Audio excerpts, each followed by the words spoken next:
Most becsületes, őszinte, lojális, hűséges, boldog és sikeres társat vonzok életemben. Ezek az értékes jellemvonások már is részemmé válnak, és a tudatalattimban merülnek.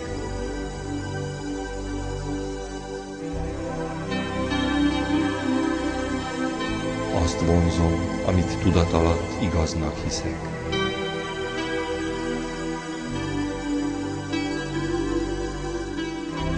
Ismerem a vonzás egyetemes törvényét, és a tudatalatti hitemnek megfelelő társat magamhoz vonzom.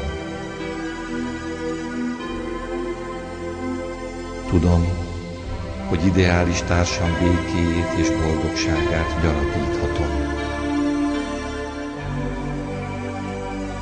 Szereti eszményeimet, és az övéit én is szeretni tudom. Kapcsolatunkat kölcsönös szeretet, szabadság és nagyrabecsülés jellemzi.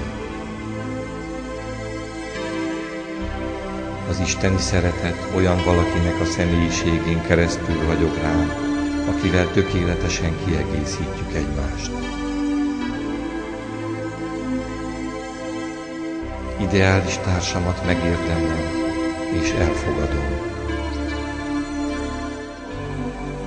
Érzem és hiszem, hogy életét teljessé és hiánytalanná teszem.